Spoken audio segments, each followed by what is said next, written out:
Pay no attention to the man behind the curtain. There's really nice pictures up there for you to look at. Which button? Okay. Well, I'll just try it. Oh my God. Oh, perfect.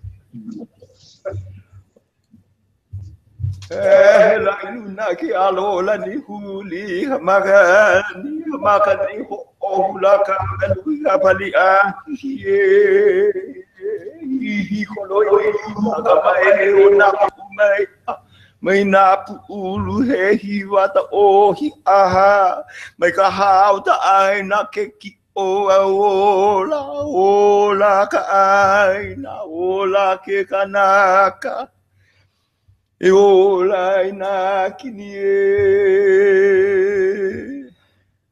So that line ola ka ai na ola ke kanaka, if I can get this thing to actually work. You know which one it's supposed to be? Right? No? Oh yeah, that's the one. Oh. Did it work? Yeah. There it is. Oh, okay.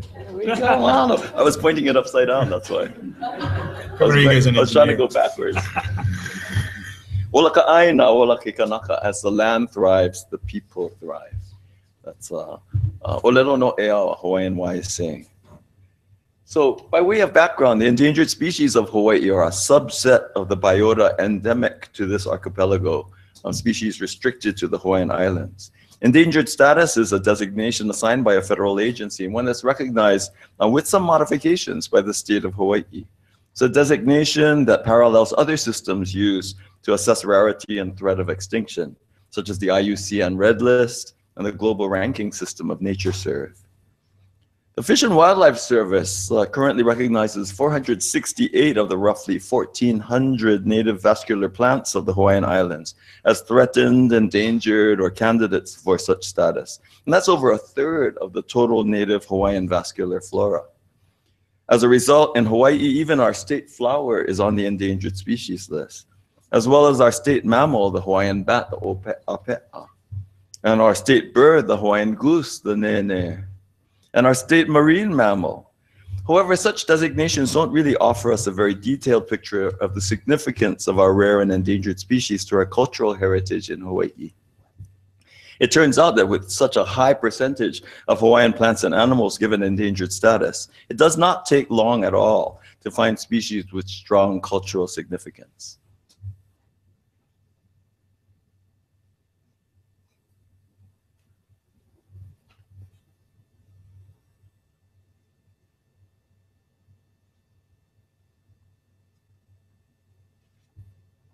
Each of those species you could spend hours talking about, but we won't do that. Instead, let's explore some of the cultural connections by looking at these three major themes. First, an exploration of how from ancient times the deities of the Hawaiian pantheon were associated with specific plants and animals. Secondly, some of the material expressions of Hawaiian culture derived from currently endangered species. And finally, the way that native species, including rare ones, form the foundation of Hawaiian traditional knowledge. Each of these topics also could take days. So we'll just skim the surface of this this morning to give you a feel for the cultural context of the conservation of Hawaiian endangered species.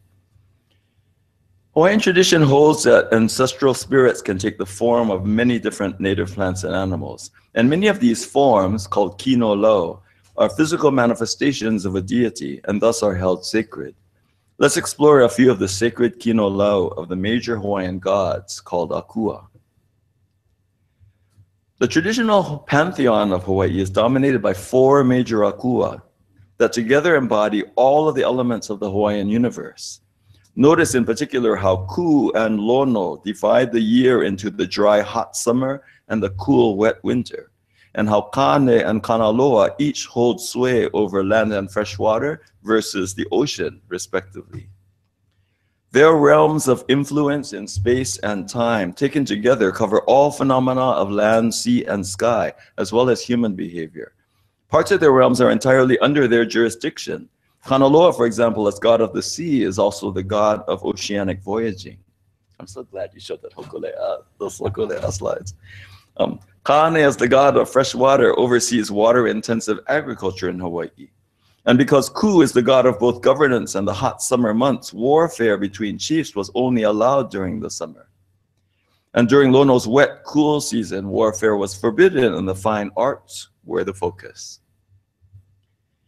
Ku is the Hawaiian god of war, governance, and leadership, among many other things. And so, as in many cultures, raptors such as Io, our Hawaiian hawk, are embodiments of the fierceness of Ku. Likewise, our Hawaiian owl, the pueo, listed as endangered on the island of Oahu, can be the kino of an ancestral guardian of warriors, Ku Kawakahi. Ilio, dog forms, are also strongly associated with Ku. And so the dog of the sea, Ilio Kai or Ilio Holoi Kawawa, the endangered Hawaiian monk seal, is also kino lau of Ku.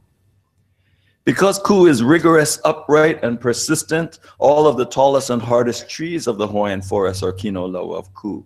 This includes the dominant tree of our watersheds, the Ohi Alehua, whose red flowers also represent the blood of warfare. But it also includes trees now extremely endangered, such as the Mehamehame, one of the hardest of Hawaiian woods. Lono, in contrast to Ku, is the god of the wet winter season, god of peace and of fertility. Among his kino lau are all ferns, including rare and endangered species such as Tenatus squamigera, shown here. Even very obscure ferns were sometimes associated strongly with Lono. The tiny Oali'i Makali'i fern, for example, is one of the kino lau of Lono and named for the constellation of the season of Lono, the Makali'i, known to the Western world as the Seven Sisters or the Pleiades. It dominates the sky during the winter months. When Captain Cook made first contact with Hawaiians in January of 1779, he arrived in the middle of Lono's Hawaiian winter season of peaceful games and was witness to the ceremonies and symbols of the time. This sketch by Weber on the crew of the Resolution, Cook's ship, shows some of the Makahiki games, and overlooking this boxing contest was the great staff of Lono, decorated with white banners and with the skins of seabirds. And because migratory seabirds arrived in large numbers during the winter in Hawaii, it stands to reason that all protected seabirds, such as our moli, our albatross, are also kino lau of Lono. Kane, as the god of fresh water, is associated with wetland plants and with certain rains, thunder, and lightning. In Hawaiian, the word for lightning is kauila, and kauila is also the name for one of our rarest and most endangered lowland dry forest trees, Colubrina oppositifolia, a kino of Kane, and also one of the most valuable and sought-after Hawaiian hardwoods. Trees with strongly yellow wood were expressions of Kane also, including rare and endangered trees today, such as Bobea timonioides, Gardenia brighamii, and Ocrosia haleakalai. Kanaloa, as god of the sea and as a salty brother of Kane, has his own kino lau. The kino lau of Kanaloa are sometimes hard to explain. Palupalua Kanaloa, Kanaloa kaho'olaveensis, is an extremely rare mimosoid shrub found only on the salt-sprayed cliffs of the island of Kaho'olave, an island that itself is considered a kino of Kanaloa, so that one is understandable.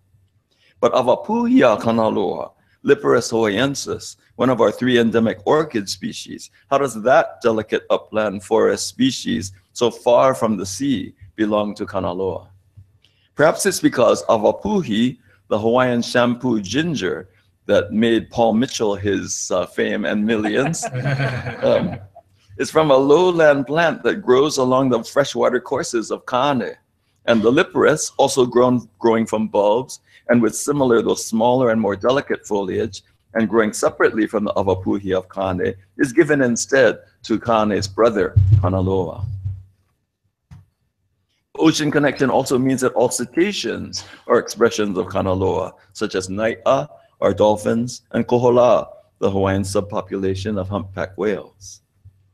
Of course, the Hawaiian pantheon is not just the big 4, but they say the 4, the 40, the 400, the 4,000, the 40,000, the 400,000 gods. Each of these may be represented sometimes by very specific kino lau, but the overall conclusion is that every living plant and animal in the Hawaiian universe can serve as the physical manifestation of a deity. How did such a rich cultural system develop in Hawaii? It seems pretty clear that it was the richness of the setting, the ecosystems, and the biota that allowed Hawaiian culture to thrive. The islands of Hawaii offer far more than the cliche of white sandy beaches and palm trees, but in fact boast a huge range of ecosystems and conditions, with topography ranging from uneroded, youthful lava landscapes to razorback ridges created as the end product of millions of years of erosion. From lands that were created just this morning, barren and devoid of life, to climax forests supporting thousands of species, and from cinderlands as dry as any of the world's deserts to arguably the wettest spot on Earth, and from coastal dunes at sea level to snow-capped volcanic summits just shy of 14,000 feet. This was the setting that provided not only for bountiful necessities, but the rich luxuries of Hawaiian life, and which recognized and revered the uncountable manifestations of the living world around them as the collective kino lau of an equally diverse pantheon of gods. But moving from the kino lau, the second theme deals with the material culture associated with endangered species. And I'll give only one example in detail, although species that are endangered today find their way into almost every aspect of Hawaiian material culture. Just recently, one of the most magnificent cultural treasures of Hawaii was returned from British Commonwealth hands back to the people of Hawaii. The feather cloak and helmet of Kalani o Pu'u, who was the chief of the island of Hawaii when Captain Cook first came here, and who, Captain Cook, received these from that chief 238 years ago. It's a testament to British care that the hundreds of thousands of bright feathers carefully tied into the cloak and helmet are not only intact, but still bear their original magnificence. Those feathers are largely from two species of birds, one extinct, the Hawaii o'o, and the other, the i'iwi, rare and declining, already given endangered status by the state of Hawaii. Hawaiian featherwork is probably the most obvious expression of the importance of rare and endangered Hawaiian species to Hawaiian material culture. The brilliant colors of forest birds directly link the chiefly ali'i class with the upland realm of the gods, the wawakua. And in ancient Hawaiian universe, the world was divided into a dichotomy. The realm of people, the waukanaka, occupied the lowlands where that which grows is the result of human effort. Whereas above this comfortable lowland zone was the Wawakua, the realm of the gods, where human effort had nothing to do with the verdant growth of native forests, and where conditions were often wild and elemental. Indeed, the heavily forested wilds of the Wawakua were considered profoundly sacred and perilous for human incursion. Only small bands led by specialists with knowledge of the forest and its resources could enter the Wawakua, and only with purposeful positive intent and after rigorous ceremonial protocols. The Kiamanu, the bird catcher, was one of those few who could do so, gathering the raw materials for the feathered sacred symbols. Similarly, in every material aspect of Hawaiian life, whether dyes for clothing, medicinal treatments, wood for weapons and tools, or the basic framework of Hawaiian structures, species endangered today played central roles. Finally, leaving material culture, I want to touch on the role of native species in traditional knowledge. Oops, sorry, here we go. In traditional knowledge. The unique plants and animals of Hawaii were woven into oral tradition, and the same tight regional endemism that contributes to extinction vulnerability is to be seen in the very specific regional oral traditions that celebrate and value regional diversity. Only in Ka'u in Hawaii Island can you find this species of silver sword. Only on the windward flanks of Maui can you find the akohekohe or crested honeycreeper. Only in the leeward forests of Kauai can you find the fragrant mokihana. And only on the summit ridges of Oahu grow the famous lehua ahihi and all the species of the pupu kaneoe, the singing land snails of genus Acatinella.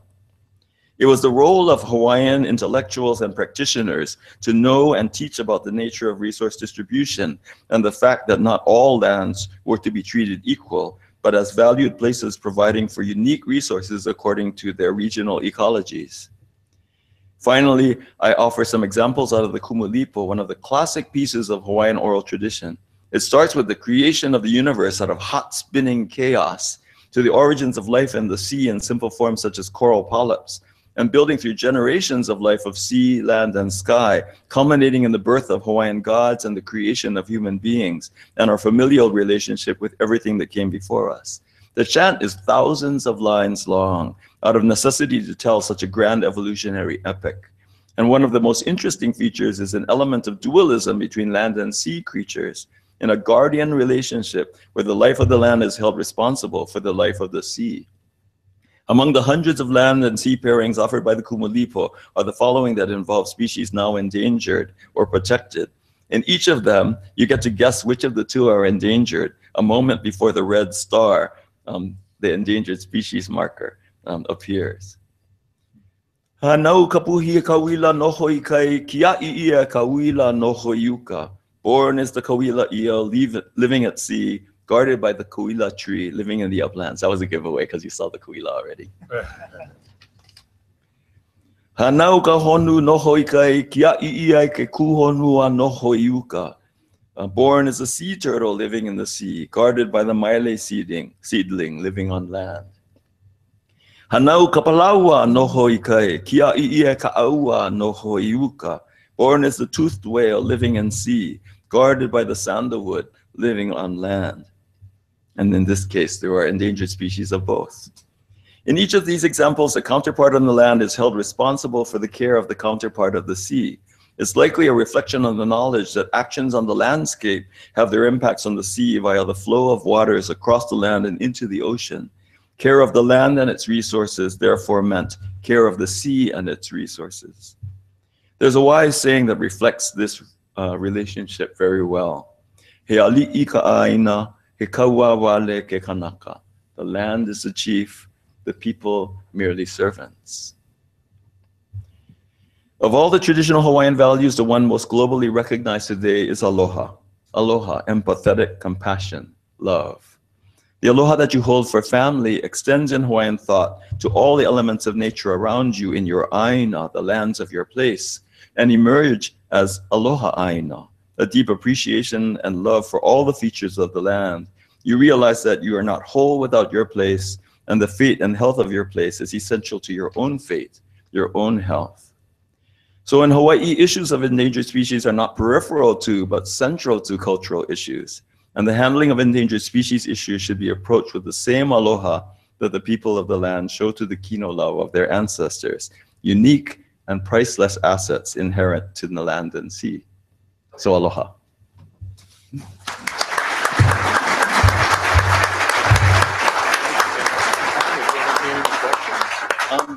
Sure, I can entertain questions. If you have any. We have a little bit of time, so Sam is gracious to that you would answer any questions. First, congratulations on keeping so much of the native culture engaged with your wildlife and with your land management. Deeply appreciated stateside or the mainland. Second, I've already just been here a few hours and seen several species of invasives. What role does that play in the overall endangered species aspects that you're dealing with today? I think as we'll discuss tomorrow in more detail, invasive species, indeed the whole balance between non-native introduced species here in Hawaii and native species, including endemic and endangered species, probably the largest single threat to their continued existence. Whenever you're dealing with ecologies in which the number of naturalized, not just introduced, but naturalized non-native species exceeds the number of endemic species, then you know you're in a world of hurt.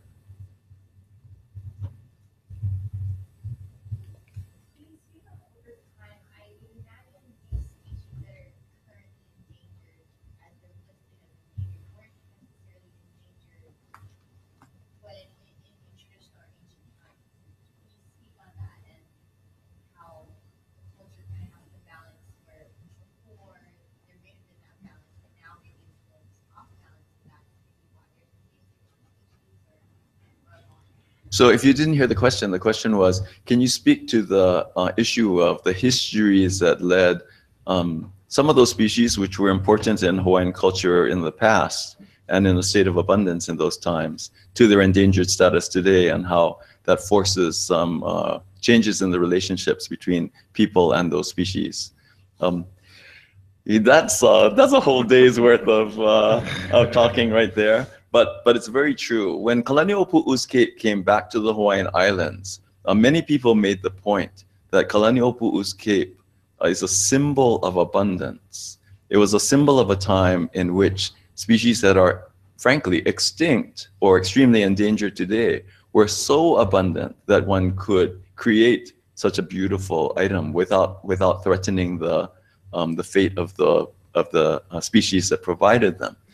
Indeed, the yellow feathers, the o'o, were 2 per bird. And so it took a lot of o'o to create that. And yet it's estimated that 10 generations of effort was used to create Kalani'opu'u's Cape. So that means that not suddenly, thousands and thousands of birds are extracted from the forest, but over time, and with relatively few specialists dealing with that, going up into the mountains, these capes would have been created. When you think about it, the level of incursion into what would have been vast acres of native forest above the Waukanaka meant that even in geographic space, the habitat for birds would have been not impinged over their entirety, which is a different thing when you have mosquitoes introduced and avian diseases that can just move across the entire range of a species and decimate it. So in the 1800s, when both of those things happened, introduction of mosquitoes and then the introduction of non-native birds, ornithologists noted the incidence of disease and the precipitous declines of many of our species, especially those that inhabited the lowlands where mosquitoes were most prevalent. So, when you change the game rules, when you change the rules of the game over the last 200x years in which most of these introductions took place, it really does force a change in the way that we look at those species that were once abundant and able to be used by people.